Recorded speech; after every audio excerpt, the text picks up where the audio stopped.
Good morning everyone, কেমন আছো সকলে? আশা করছি সকলে খুব ভালো আছো, সুস্থ আছো। আমিও বেশ ভালো আছি, সুস্থ আছি ঠাকুরের আশীর্বাদে এবং তোমাদের ভালোবাসায়। তো চলো, বড়োদেরকে প্রণাম জানিয়ে ছোটোদেরকে ভালোবাসা জানিয়ে আমি ব্লগটা আজকে এখানে স্টার্ট করলাম। তো এটা হলো সরস্বতী পূজার দিনের ব্লগ। যেদিন প্রথম পড়েছিল সেদিন আমি করেছি। আমি রবিবারে পূজাটা দিয়েছি, দুদিন পড়েছিল, রবিবার এবং সোমবার। তো রবিবারে আমার জন্য সুবিধা এই জন্যই হয়েছিল, কারণ আমার তো ওই যে দোকান ছিল না, তার জন্য আমি রবিবারেই করেছি। তো খুব সুন্দর করে পিষে নিলাম। এখানে কাঁচা হলুদের সত্যি বলবো এত দাম না, মানে একটু ভালো করে এনে যে মেখে দিব হাতে পায়ে সেটাই ইচ্ছে করে না। 2টা না 3টা দিয়েছে, 20 টাকা নিয়েছে ছোট ছোট। তো দেখেছো সবগুলি করেছি, কতটুকু হলো, আর সবাই তো দিতে হবে, আমরা 5-6 জন মানুষ ঘরে। তো সকালে আমি আগে এটাই কাজটা করে নিলাম এবং বাসি ঘরটর সব মুছা হয়ে গেছে, ঝাড়ু দেওয়া হয়ে গেছে। এদিকে আমার পিসি শাশুড়ি তোমার দেখো সব সবজি কাটছিল, কারণ আমি ছান করেই পুজো দিয়ে রান্না বসিয়ে দিব। 11টার থেকে পুজোটা শুরু হবে বলেছে পণ্ডিতজি। তো তার জন্য আমি পিসিকে বলেছিলাম, পিসি একটু তুমি সবজিগুলি কেটে দাও, তারপর আমি তাড়াতাড়ি পুজো দিয়ে রান্না বসিয়ে দেবো। তবে কি একটু সুবিধা হয়। আর রাস্তায় দেখো লোকজনই নেই, পুজোর কোনো যে একটা আমেজ, একটা আনন্দ ফুর্তি, সেরকম লোকজনই নেই। আর ঘুরেও না, এখানে খুব একটা পুজোও হয় না, ঘুরেও না। ওই মন্দিরে কয়েকটা মন্দিরে পুজো হয়, সেখানেই কয়েকজন আসে ঘুরতে। তো তারপর দেখো আমি পুজো দিতে চলে আসলাম। পুজো না দিলে তো কোনো কাজই করা যায় না, আমার ভালো লাগে না বিশেষ করে। তো রবিবার হয়েছে, কি হয়েছে, ঘরে গণেশের পূজা দিলাম। তারপর মা সরস্বতী আমাদের ফটো আছে, তো মা সরস্বতীর কাছে একটু মানত করলাম, পূজা দিলাম। কারণ মেয়ে আছে, মেয়ে তো পড়াশোনা করছে, এখন নতুন স্কুলে যাবে, মেয়ের জন্য তো দিতেই হবে বলো, সে তো ছোট। তো আমি মা হিসাবে আমার তো করতেই হয়। তো অনেকে তো খুব সুন্দর করে এই তোমার ঘুরেছো সরস্বতী পুজোতে। আমি বাপের বাড়ি যখন ছিলাম বিয়ের আগে, বা এখনও যদি যেয়ে থাকি, আমরা ঘুরি, জানো তো। এখানে অনেক মানুষ অনেক অনেক জায়গায় পুজোর দিন শাড়ি টাড়ি পরে বা যে যেরকম পাড়ি ড্রেস পরে দুর্গা পুজোর মতন করে ঘুরে, কিন্তু সকালবেলা, রাত্রে খুব একটা না, সব ফ্রেন্ড নিয়ে বা ফ্যামিলি নিয়ে ঘুরে। এখানে তো আর সেরকম কোনো মানে পুজো হয় না, শুধু ওই মন্দিরেই হয়। তো ওই মন্দিরেই যখন হয়, তো মন্দিরেই একটু সেজে গুজে গেছিলাম, তোমরা দেখতেই পেরেছো ব্লগে বা দেখতে পারবে। তো তোমরা কেমন এনজয় করলে দিনটা জানিও। আর কে কবে পুজোটা দিলে, সোমবার না রবিবার দিয়েছো সেটাও জানিও। অনেকে রবিবারও দিয়েছে, অনেকে সোমবারও দিয়েছে, যার যেমন সুবিধা হয়েছে সে সেইভাবে দিয়েছে। তো তোমাদের সঙ্গে সত্যি এইসব দিন আমি শেয়ার করতে পারি না, আমার মনে এতটা আনন্দ হয়, তোমাদের কি বলবো বন্ধুরা।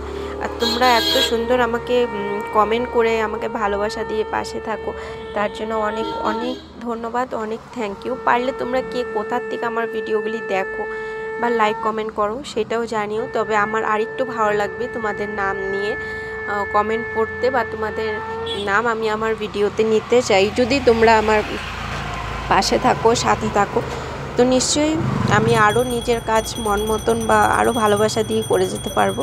তো দেখো পুজো দিলাম, পুজো দিতেই তো কত সময় লাগে, আমার তো 1 ঘন্টা লেগে গেছে পুজো দিতে। কারণ আমাদের 3টা আসন, আমারও গুরুদেবের আসন আছে, ওখানে রাখার জায়গা হয় না বলে জলের বালতি রাখতে হয়।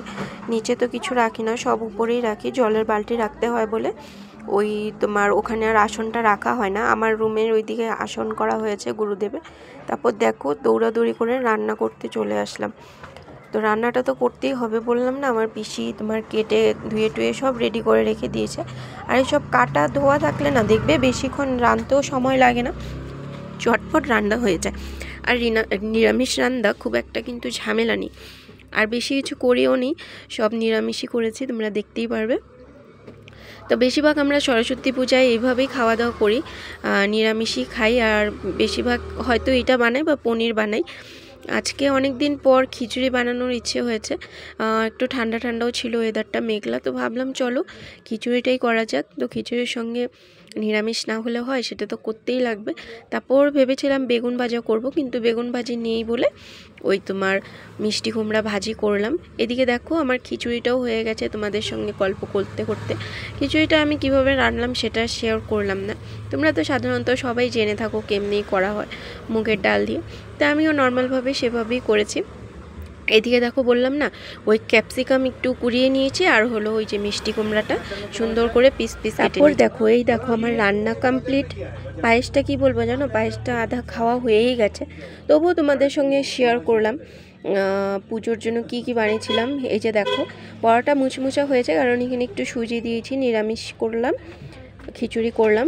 পাঁপড় আর ভাজলাম না, ভেবেছিলাম পাঁপড় ভাজবো, আমাদের অত ভাজা টাজা খুব একটা কেউ খায় না। আমার আজকে সরস্বতী পূজার লুক, তোমাদের তো বলেছিলামই ফেসবুকে যারা বন্ধুরা আছো নতুন রূপে দেখলে নতুন সাজে। তো আমি শাড়ি তো খুব একটা পরি না, আজকে পুজোর জন্য শাড়িটা পরলাম। আর কেমন লেগেছে আমাকে জানিও। তো এখন মন্দির যাব, মন্দিরে পুজো বসে গেছে, আগে গণেশ পুজো হবে, তারপর সরস্বতী পুজো হবে। অনেক জায়গায় তো কালকেও করবে, আমাদের এখানে আজকে করবে। তো কালকে আমার হবে না, কারণ দোকান আছে, তার জন্য আমি ভেবেছি আজকে দুটোটা পূজা একসঙ্গে করে নিব। তো সকলে কে কোথায় থেকে দেখছো ভিডিওটা জানিও, আর তোমরা কে কে আজকে দিবে পুজো আর কালকে দিবে সেটাও কমেন্ট করো। তো ভালো লাগলে পাশে থেকো বন্ধুরা। তো রাখছি, মন্দিরে গিয়ে তোমাদের সবটা দেখো। আর মেয়েকে দেখো, মেয়েকে আমি বলছিলাম একটু ভালোভাবে দাঁড়া, একটু ভিডিও ক্যামেরা করি, একটা ফটো উঠাবো। অত শান্তিভাবে দাঁড়াচ্ছিলই না, ও ওর মতনই নেচে যাচ্ছিল, কারণ একটু সেজে নিয়েছে তো তাই।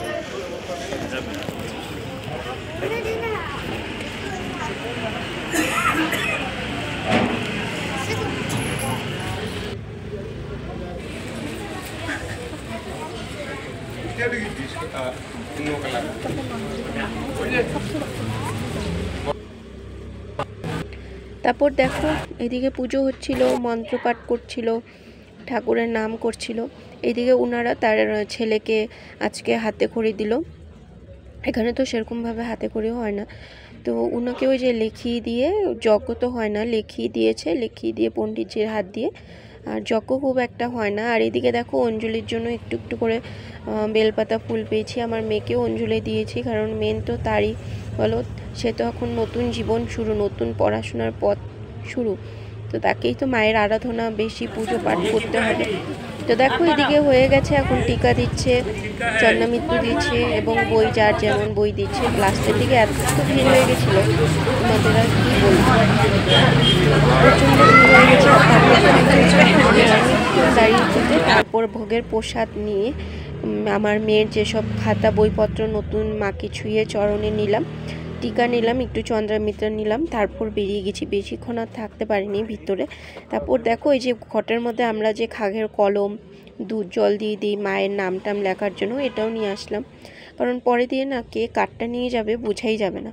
তারপর দেখো দুপুরে খাওয়া দাওয়া করে আরেকটা মায়ের মন্দিরে চলে গেছিলাম, ওখানেও মনে হয় পূজা হয়ে গেছে না হচ্ছিল ঠিক বলতে পারলাম না, কারণ ভিতরটায় আমি যাইনি, তো মুজো পড়া ছিল, ওই জন্য ভিতরে খুব একটা যাইনি। আমি যতটুকু পারলাম এদিক থেকেই শেয়ার করলাম। আমার মনে হয় পুজো হয়ে গেছিলো। তারপরে যে দেখো বইগুলি চরণে ছুঁয়ে মাকে দিচ্ছিল। এইদিকে আরেকটা মাসিদের বাড়ি যাওয়াতে ওখানে গান লাগিয়ে দিয়েছিল, এত নাচ, কিন্তু আমি কপিরাইট দিতে পারবো না, কপিরাইট লেগে যাবে, তাই আমি নাচটা দিতে পারবো না, মিউজিকটা সাউন্ডটা আমি তোমাদের ভলিউমটা কমিয়ে দিলাম। আর এদিকে সেই নাচ করছে, নতুন জামাটা মা আবার পরিয়ে নিয়ে গেছি। আমার মেয়ে যেমন সাজতে ভালো, এদিকে আমার মেয়ে এত নাচ, এদিকে আমার মেয়ের এত নাচ করছে ড্রেস নিয়ে, কারণ আমার মেয়ে ড্রেস পরলে, নতুন জামা কাপড় পরলে খুবই পছন্দ করে, ভীষণ ভালোবাসে।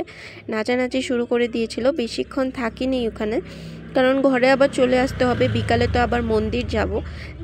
তারপর দেখো ঘরে যাওয়ার পথে মায়ের মুখটা এবং ফুল লুকটা মা দেখালাম, তোমাদের তো আগে ওই ভিড়ে শেয়ার করতে পারিনি। তো সকলকে জানাই সরস্বতী পূজার অনেক ভালোবাসা, সকল বন্ধু বান্ধব, ছাত্রছাত্রীদের, স্টুডেন্টদের এটাই কামনা করব, মা সকলকে বিদ্যা দিক, বুদ্ধি দিক। ভালো লাগলে সাবস্ক্রাইব করো, পাশে থেকো, টাটা।